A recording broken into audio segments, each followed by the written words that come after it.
Once back inside the town, Hans used the abandoned alleyways of buildings to make his way back home. He was just next to his uncle's toy shop when he smelt a familiar scent with his canine nose. Huh? Hans said to himself as his curiosity got the better of him, and he followed the scent to the royal palace. The scent, it smells similar to Clara's. Hans thought to himself as he snuck into the palace through one of the dungeon's barred windows, where he saw hundreds of prisoners asleep and cramped in small cells. But he paid them no mind as he quietly made his way to the upper part of the palace. Hans followed the scent until he found himself in a large study room. The scent is strongest here, Hans thought to himself. Boy! A female voice whispered, making Hans jump. Who's there? He questioned. Over here, the voice whispered urgently. Hans followed the voice to the darkest corner of the room to see a large crate covered in a thick sheet. Hans cautiously walked over to it and used his mouth to tear the sheet off, and what he saw made his eyes widen in shock. There before him in a large cage was what looked like a larger version of Clara's wolf form. You're Louise, aren't you? You're Clara's older sister? Hans asked. You used to be human, right? Only a wolf-walker can create another. Was it my sister Clara who bit you? The she-wolf asked, ignoring Hans' question. Oh, just wait until Clara hears that I found you. She'll be so happy, Hans said with a smile as he put his front paws on the cage bars. What? She's still here? Louise whispered in terror.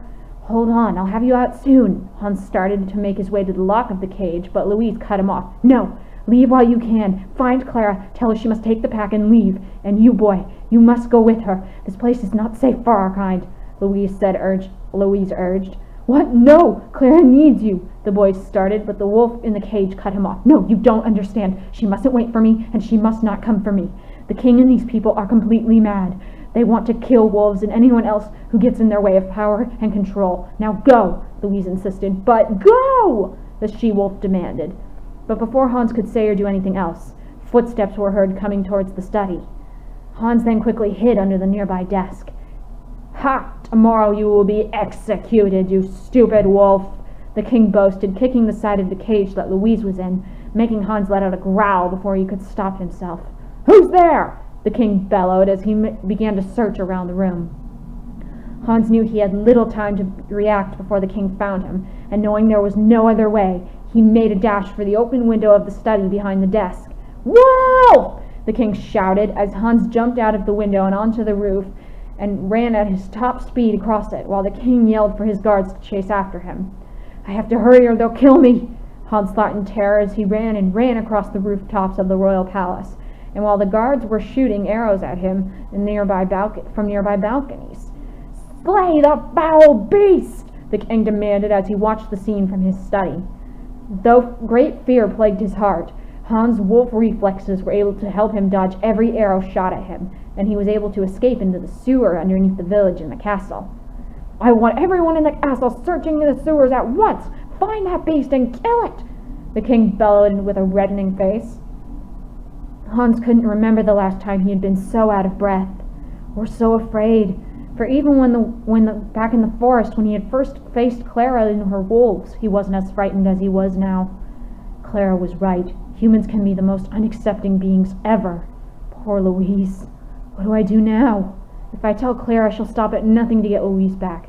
And if I do nothing, Louise will die, Hans thought to himself with a sorrowful sigh as he made his way back to the toy shop he called home.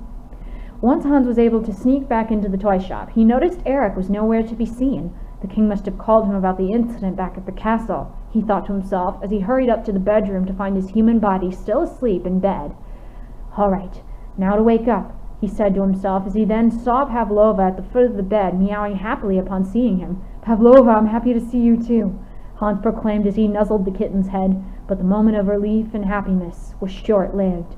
Hans smelled a familiar scent coming up to the bedroom. Eric! Oh no! Hans said to himself as he quickly jumped onto his bed and hovered over his human body. All right. How do I turn back? How do I turn back? How do I do this? Oh! He cried when one of his front paws made contact with one of his human hands. Hans' wolf form then evaporated into golden light and ascended into his human body. And once his wolf form was completely gone, Hans' human body jolted up and fell out of bed, nearly onto Pavlova. Huh. Well, I know how to change back at the very least, Hans said as he looked at his hands. Hans? Oh, Good, you're awake. Change. You have a new job at the castle, Eric said after entering the bedroom. What? Was all Hans was able to say. You see, I talked to the king about a job for you, and he wants you to be a dishwasher in the kitchens, the older cousin replied. Hans then cleared his throat. Ahem. Eric, we need to talk. He trailed off. Yes, what is it? The older boy questioned as he pulled out an arrow from his pack to inspect it. Hans then took a deep breath and began to speak. I want you to stop hunting wolves and try and help me convince the king to stop cutting down the forest, Hans stated firmly, standing up and clenching his fists. Eric physically paused and turned to his younger cousin. I'm sorry? He questioned. Eric, we're hurting innocent creatures that don't want a fight.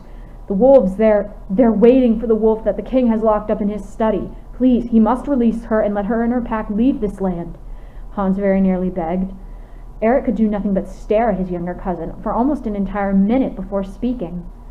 How did you know about the wolf the king and I personally caught? No one knows about it but me and him. What did you do? Eric asked in a low, serious voice that made Hans gulp.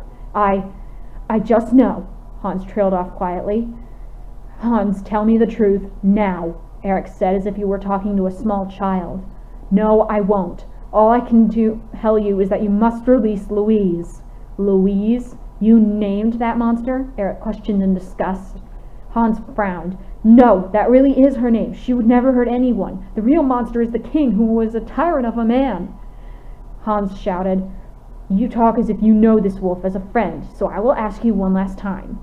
And you will tell me, what is really going on here? Eric demanded. I will not. Please, just release the Wolfwalker and be done with all of this, Hans yelled at the top of his voice. Wolfwalker? That insane story that Mr. Miller told the king? The older cousin asked. Hans' face went pale when he realized what he had just said. Yes, he replied meekly. Do you honestly believe that silly little fairy tale? Eric questioned with concern in his voice. Yes, because it's true and I can prove... Hans started, but was cut off when Eric grabbed him by the arm and began to pull his younger cousin downstairs with him. What are you doing, Eric? Hans cried in a state of panic. Hans, I'm sorry, but to be a man, you have to do what you're told, and you've been very disobedient towards the man of this house and the king, Eric said calmly as he took Hans into the back of the toy shop, to the workshop the boy himself always worked in, and threw him to the floor. What are you doing? Hans questioned when he saw Eric take his tool set and stop when he was in the doorway. I'm sorry, Hans, but this is for your own good, he trailed off when he closed the door and locked it. No! Eric, please let me out! Hans shouted at the top of his lungs as he banged on the door, even though he knew it was pointless. Oh, I failed. I'm so sorry, Clara. Hans trailed off, his failure weighing heavily upon his shoulders. I couldn't save your sister, but I can still save you, the boy whispered to himself as he grabbed a quill and parchment and began to write. Clara sat patiently under the tree she and Hans sat under yesterday when she heard a familiar meow from up ahead. Pavlova, what are you doing here without Hans? Where is he? Did something happen? Clara asked, kneeling down to sit with the kitten, fearing that the worst could have happened to the boy she deeply cared for. Pavlova meowed and dropped the letter in Clara's lap, which the Wolfwalker girl picked up and read aloud. Dear Clara, I hate to tell you this, but for reasons I can't trust will make it to you in this letter. I cannot go with you in your pack to freedom. I am so very sorry, but all of you must leave the moment you get this message. I hope you will find your way back to the rest of your pack mates and can forgive me for not giving you a proper goodbye. Your dear friend, Hans. Clara was stunned by what she had just read, and without thinking, made her decision. Please take me to him, she stated firmly, turning to Pavlova, who gave her a nod. I've felt hopelessness before, but not like this. True, I couldn't stop my parents' or uncle's death, but the fact that Louise is still alive at this moment, I can still do nothing, hurts so much more, Hans thought to himself as he sat with his back against the locked door of his workshop and his knees held to his chest. Suddenly he heard the doorknob jiggle. Hans then quickly stood up in front of the door, hoping it wasn't his cousin again. Hello? He questioned cautiously. Hans, is that you? A familiar female voice whispered. Clara? What? The boy started but stopped when Clara opened the door using the key she had found on the front counter. "Hans, are you all right?" Clara asked as she ran up and hugged the boy close, making Hans blush. "Clara, are you mad? You can't be here. It's too dangerous for you," he exclaimed. "I read your letter and came to find you. And good thing I did, too. Come on, let's get out of here, back to the forest. We can start searching for my sister when we get there," she stated as she tried to pull Hans along with her, but to her surprise, he slipped his hands out of hers. "Clara, did you not read the letter? I can't come with you, and I'm sorry, but I can't help you find your sister anymore," Hans trailed off sadly as he turned his back to Clara. Clara stared at Hans for a moment with a blank expression on her face, but it soon faded and was replaced with a look of shock and disappointment. Why can't you help me? You promised you'd help me. Is something wrong? Did I do anything?" She started, but Hans cut her off. "Leave," he said softly. Clara's eyes widened. "What?" she questioned breathlessly as shock filled her voice. "Just leave. Go back to the forest and take your wolf pack and leave," Hans shouted, clenching both of his fists to his side. "Hans," Clara said softly as she tried to reach her hand forward to touch his shoulder, but he flinched away from her. "Leave! Leave, you filthy wolf!" Hans said, forcing the words out as he did his best to hold back his tears as he clenched his eyes shut. Clara gasped out loud as her hands retreated and tears made her way down her face. "Oh, so that's how you feel. Well, guess what? I don't need you. I never have. And I never want to see your face again," Clara shouted at the end as she ran out of the room, out of the toy shop, leaving Hans and Pavlova alone. "I'm so sorry, Clara, but you have to forget about me and run. Flee this place while you can and be free," Hans said to himself as tears started to run down his cheeks as he fell to his knees. "Hans, why is the door open? And, oh good, you're still here. Come on, the king's requesting the whole village to be outside in front of the castle." Hans turned to see Eric was back with a proud look on his face. "What's the matter, Hans? Why are you crying?" Eric questioned as he helped Hans from off of the floor. "Oh, it's nothing. I was just... Oh, never mind. Why are you back?" the boy asked as he picked up Pavlova and held her close. "The king wants to announce a few things to us, so let's go," Eric stated as he started to leave the room with Hans following close behind him.